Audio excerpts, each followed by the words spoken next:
Yo, it's ya boy! In this installment of The Beginner's Guide to Destiny, we're going into the economy of Destiny 2. Yes, that's right, this video game has an economy.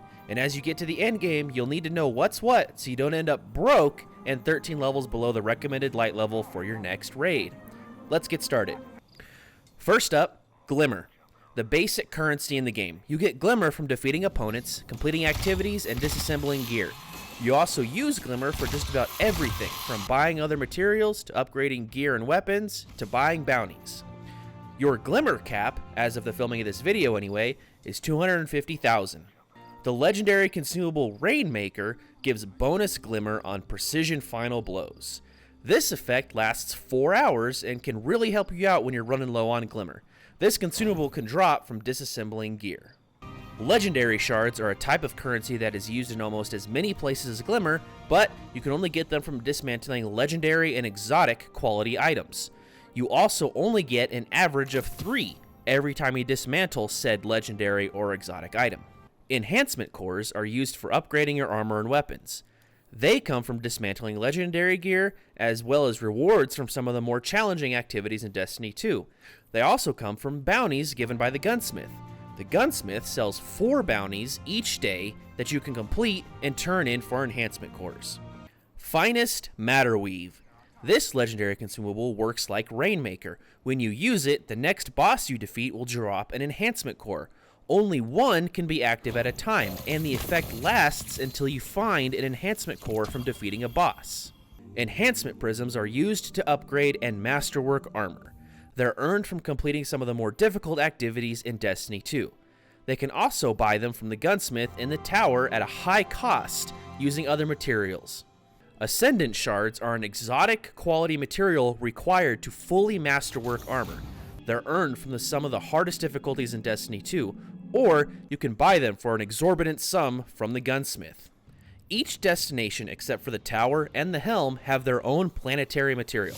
They are found in the world and need to be collected.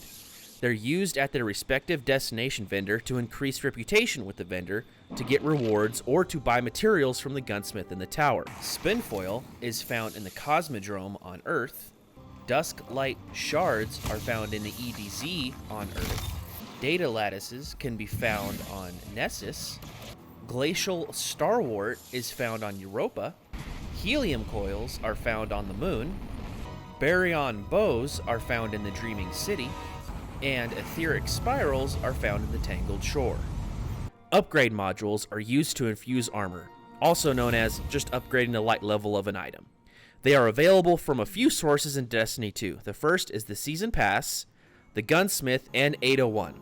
They are also given as rewards from Shaxx and Zavala for leveling up their reputation. You can also buy them at the Gunsmith for a set amount of materials. Glimmer, legendary shards, planetary items, that sort of thing. You can also buy upgrade modules from 801. She offers slightly different deals than the Gunsmith does. Speaking of buying items from the Gunsmith, I want to show you the exchange rate for the higher level materials just so we understand why some of them are locked behind harder content but also purchasable. With upgrade modules being used to upgrade gear, while not as expensive as enhancement prisms, but they do require a good number of resources. They need 1 enhancement core, 10 legendary shards, 25 planetary materials, which change per day, and 5,000 Glimmer.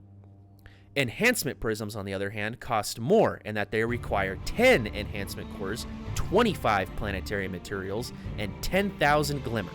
You would have to do each of the daily gunsmith bounties that reward enhancement cores for 2.5 days. With the cost of these two things in mind, I want to go over how expensive Ascendant shards are. An Ascendant shard that's bought from the gunsmith requires 10 enhancement prisms, 100 planetary materials, and 50,000 Glimmer. The cost for the Ascendant shard is so high because it is used in the final upgrade cost to masterwork a piece of armor. Just to buy one at this exchange rate, you'd have to do 100 of the daily gunsmith bounties, which at 4 per day means 25 days worth of bounties. Luckily, these bounties aren't the only way to get enhancement cores, as we've discussed earlier in this video. Next up is Spider. No, not the bug. He's kind of a bug, but this guy. This guy has a very important purpose in Destiny 2. Spider is a resource exchange in the Tangled Shore, and he offers different trade deals each day. You can buy different materials using other items, or you can use Glimmer and legendary shards to buy planetary materials instead of going to said planet and finding them.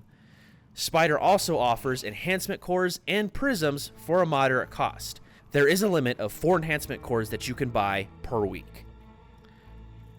The deals Spider offers for enhancement prisms and enhancement cores are there so that instead of doing a whole bunch of gunsmith bounties, you can just disassemble some legendary gear that you don't want.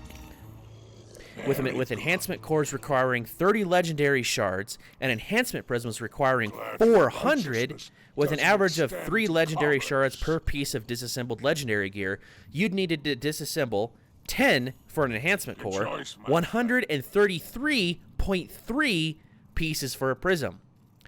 But how can you disassemble a third of an item, you ask? Because math. That's it for the economy of Destiny 2. Thanks for watching. If you liked the video, check out my Twitch or my TikTok profile. The links are in the description. I'm working on making Destiny accessible to everyone with tips and guides. I stream Grandmaster Nightfalls on Thursdays at 6:30 p.m. Mountain Time, -7 GMT, and raids on Sundays at 9 a.m. Mountain Time, -7 GMT. If you have questions about the game, go ahead and come ask. These streams are for mature audiences. I will be keeping my TikToks and YouTube videos for all audiences. I will also be doing new light streams on Wednesdays at 7 p.m. Mountain Time, -7 GMT. These streams are for all audiences. Thanks for watching.